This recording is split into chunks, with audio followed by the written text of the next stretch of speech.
초인전 제3-3장 초연불개공. 지철은 소스라치며 자리에서 일어나 주위를 살핀다.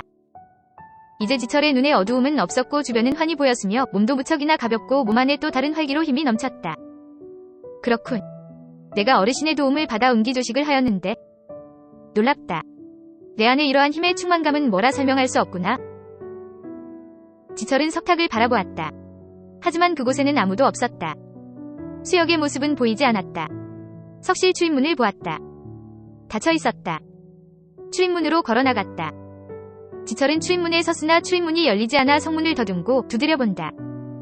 하지만 석실문은 그대로 있었다. 이거 부수고 나가면 어르신께 많이 혼나겠지? 밖에서 소리가 들려온다. 하지만 소리라기보다 마음의 소리가 들리는 것 같다. 저놈이 아닌데 혹시 전설의 미러저성인가? 아래 발을 2번 들어 바닥에 힘을 약간 가하고 내려놓아 보아라.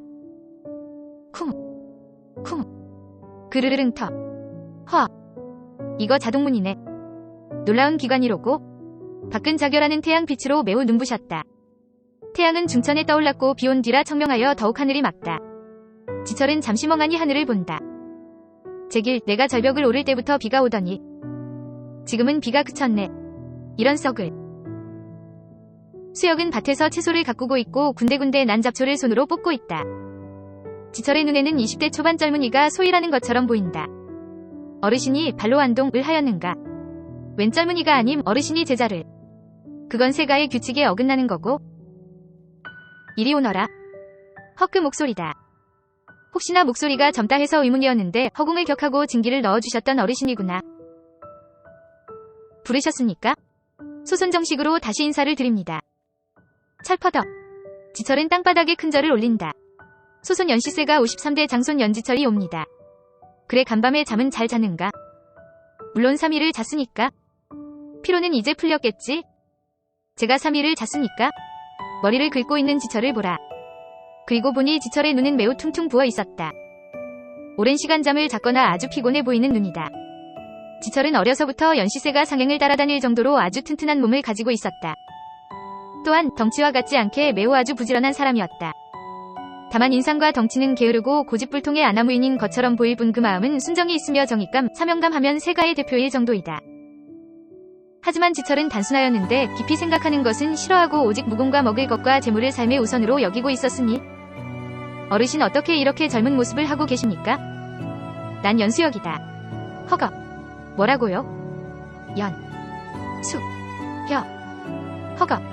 연지철은 그저 입을 벌리고 멍한 표정을 지었다. 얼마나 놀라운 이름인가? 연수역이라니. 난 너희들이 기다리고 기다렸던 인물이야. 지철은 몸을 부르르 떤다. 아니 어떻게 이럴 수가 정말이군요. 33대 조상이신 제 4대 신장 어른이 급전을 보내와서 큰일이 벌어졌다고 하셨는데 아니 이럴 때가 아니지. 넙죽 엎드려 얼굴을 들지 못하며 지철은 말을 계속 이어나간다. 고조상님 다시 인사를 드리며 감히 얼굴을 들지 못하겠습니다. 정말 수작 혁작 고 조상님입니까? 천년을 잠드셨던 그분 맞습니까? 아니 뭐가 급하셔서 벌써 깨어나셨습니까? 대법은 아직 30년. 지철은 침 튀겨가며 매우 허둥지둥 말을 이었다. 말 좀 천천히 해라. 아니 그런 것이 아니오라. 너무 경황이 없는지라. 지철은 눈이 퉁방울처럼 튀어나올 것 같았다. 이때 자신의 몸이 자신의 의지와는 상관없이 오체투지한 몸이 저절로 일으켜지는 것이 아닌가. 제 아무리 버티려 하여도 소용없이 일어난다. 그리고 바로 서게 되었다. 내 앞에서는 이러한 허례를 하지 마라. 그리고 쓸데없이 고 조상님이라는 말은 삼가라. 내가 그런 말을 하면 난 너를 버리고 혼자서 천하를 주유할 것이다. 지철의 얼굴은 매우 당황하였다. 아니 무슨 그런 섭섭하신 말씀을. 앞으로 존칭에 대해 주의를 하길 바라는데. 난 말이야 지금도 여간 어색하지 않아 나보다 나이가 많아 보이는 내게 한참은 어려 보이는 나에게 급존칭을 하고 있단 말이야. 앞으로는 쓸데없이 고 조상님 하며 운운하지 말고 그냥 공자라는 말로 나를 지칭했으면 하고 무조건 복종. 알았지? 절대 복종이야. 아이고 저라고 뭐 편하겠습니까?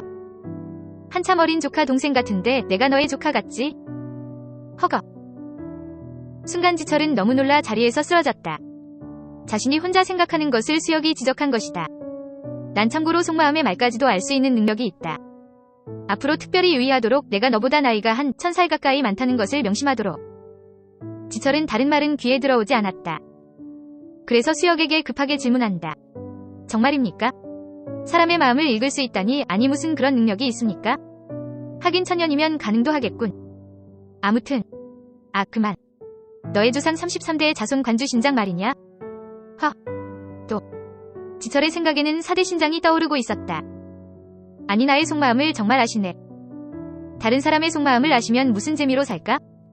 나가서 세상에서 사람들과 사시면 약간은 속아서 살아야 근심이 별로 없으실 텐데. 그런 걱정은 하지 마라. 난 천년을 산 사람이다. 너희 근심은 헛된 것이야. 아무튼 궁금하겠구나.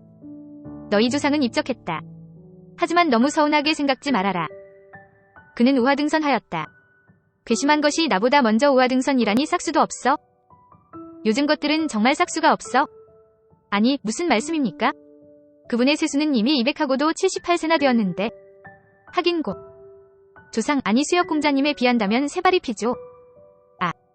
됐고 그러니 너의 조상에 대해서는 마음 쓸 것 없다. 수역은 자손들이 마음을 쓰는 것이 싫었다. 33대 신장 그는 참으로 어이없게 죽게 되었다는 것을 지철에게 알리고 싶지 않았다. 너무나 순식간에 벌어진 참사, 수역은 다시 한번 마음에서 그를 애도하고 눈물을 짓고 있었다. 그래 이제는 내가 어떻게 하면 되겠냐? 너를 따라 지금 당장 강호로 나가면 되겠냐? 사실 너의 세가에서 보내온 정보가 지난 10년 전 정세이기에 난 정확히 근래의 정보는 별로 아는 것이 없구나. 원이 물러가고 홍무제가 황제가 되었다는 사실뿐이구나. 무리민들의 정세는 어떤지, 서민들과 관은 어떤지 말해줄 수 있겠느냐? 수역은 진짜 사람들, 머리의 생각이나 마음 등을 읽을 수 있는 능력이 있으나 지철의 입을 통하여 듣고 싶었다. 연지철의 이야기를 들으며 그동안 생각을 정리하려고 물었다. 연지철은 수역의 부탁으로 그간 10년사를 2시즌 반 동안이나 일장연설을 하였고 수역은 이를 귀담아 들었다. 시대는 바야흐로 격변의 장을 맞이하고 있었다. 나라의 국호가 바뀌면 어떤 사람은 몰락의 길을 걷게 되고 어떤 이는 상대적으로 기회를 얻게 된다. 이러한 시대에 기회를 얻게 된 사람들은 자신뿐 아니라 자손만대로 세가를 이루게 될 수도 있다. 이는 역사적으로 증명된다. 지금 시대가 원나라가 망하고 명나라가 세워진 지 불과 2년인지라 무림이나 세독가나 평민이나 모두 기회를 엿보고 있는 풍운의 시대이리라. 수역과 지철은 석탁에 마주 앉아 있었다. 앞에 청양옥배 2잔이 놓여 있었다. 청양옥대의 끝부분을 잘라서 수역이 급조하여 만든 것이다. 그러나 급조한 물건이지만 이 옥배는 현세에 너무나 큰 가치가 있었다. 옥이 어떤 물건인가? 일반 옥도 매우 귀한 값을 받을 수 있지만 순수한 청양옥은 매우 진귀한 물건이고 또한 그 값을 매길 수 없는 가치를 지닌 물건인데